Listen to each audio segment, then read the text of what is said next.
Hi friends, Sarika recipe मराठीमध्ये तुमचं खूप खूप स्वागत आहे। आज आपण मस्त अशी दुधी भोपळ्याची एकदम चमचमीत आणि चविष्ट टेस्टी अशी भाजी कशी करायची ते पाहणार आहे। ही एकदम मस्त होते बघा आणि झटपट अशी 5 मिनिटात ही बनून तयार होते। छान अशी झालेली आहे, तुम्हाला बघूनच कळत असेल किती मस्त झालेले आहे आणि न खाणारे पण आवडीने खातील, एकदम चाटून पुसून एकदम छान असे खातील बघा।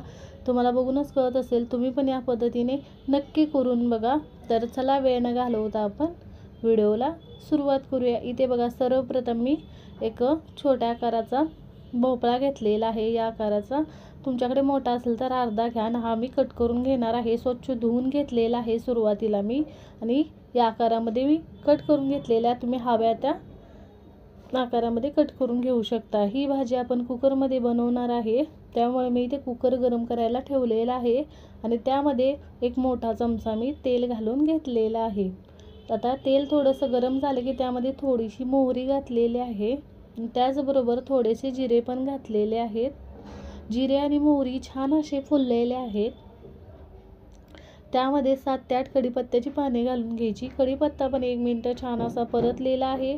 त्यामध्ये एक मीडियम आकाराचा कांदा असा एकदम बारीक असा कट करून घेतलेला आहे, तो घालून घेतलेला आहे आणि छान असा कांदा आपल्याला सोनेरी रंगावर परतून घ्यायचा आहे। इथे कांदा छान असा सोनेरी रंगावर परतून झालेला आहे। त्यामध्ये 5 ते 6 लसणाच्या पाकळ्या आपल्याला घालून घ्यायच्या आहेत। लसूण पण छान असा परतून घ्यायचा आहे 2 मिनिट। इथे लसूण पण छान असा परतून झालेला आहे, कच्चेपणा जाईपर्यंत परतलेला आहे। आणि त्यामध्ये बघा, पाव चमचा मी हिंग घातलेले आहे आणि त्याचबरोबर पाव चमचा मी इथे हळद घालते। हळद आणि हिंग छान असं आपल्याला मिक्स करून घ्यायचं आहे कांद्याबरोबर, आणि त्यामध्ये आपण कट केलेला भोपळा घालून घ्यायचा आहे। मी या आकारामध्ये एकदम या पद्धतीने कट करून घेतलेला आहे भोपळा। तुम्हाला हव्या त्या आकारामध्ये तुम्ही कट करून घेऊ शकता।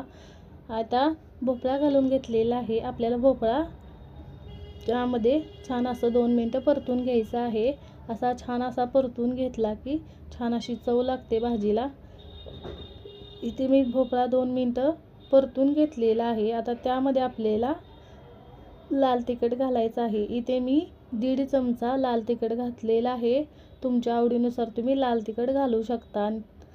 यामध्येच मी अर्धा चमचा गरम मसाला घातलेला आहे आणि यामध्ये पाव वाटी मी इथे भाजलेल्या शेंगदाण्याचं कूट घेतलेलं आहे। आता हे शेंगदाण्याचं कूट मी घालून घेते आणि इथे चवीनुसार मीठ घालून घेते। आता हे सगळं आपल्याला व्यवस्थित असं मिक्स करून घ्यायचं आहे।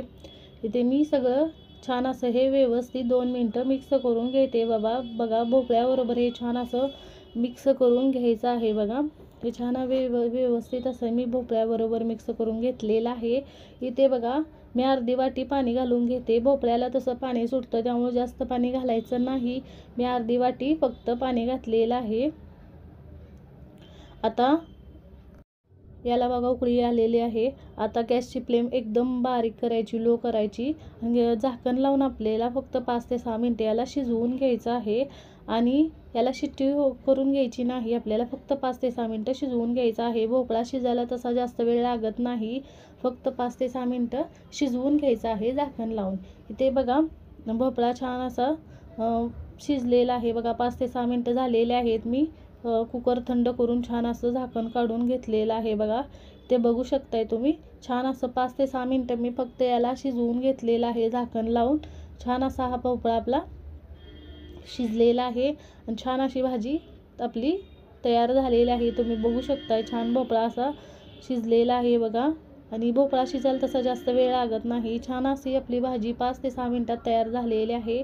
इथे बारीक चिरलेली मी कोथिंबीर घालून घेते, वरून बारीक चिरलेली कोथिंबीर घालून घेतलेली आहे आणि आपल्याला मिक्स करून घ्यायची आहे। ही आपली भाजी आपली दुधी भोपळ्याची चमचमीत आणि चविष्ट अशी भाजी तयार झालेली आहे। मी सर्व करते। इथे बघा सर्व करते, तुम्हाला बघूनच कळत असेल बघा किती छान अशी आपली ही भाजी तयार झालेली आहे। मस्त अशी झालेली आहे बघा, एकदम छान अशी झटपट बनते आणि छान अशी टेस्टी होते बघा। ही भाजी मस्त होते बघा, एकदम मस्त अशी होते बघा। तुम्ही पण या पद्धतीने नक्की करून बघा बघा छान अशी झालेली आहे आणि न खाणारे पण आवडीने खातील, एकदम मस्त अशी होते बघा, झटपट बनते आणि एकदम टेस्टी बनते। तुम्ही पण या पद्धतीने करून बघा आणि कमेंटमध्ये जरूर सांगा तुम्हाला ही रेसिपी कशी वाटली। व्हिडिओ आवडला असेल तर व्हिडिओला लाईक करा, शेअर करा, चॅनलवर नवीन असेल तर चॅनलला सबस्क्राईब करा, बेल आयकॉनला क्लिक करा। धन्यवाद।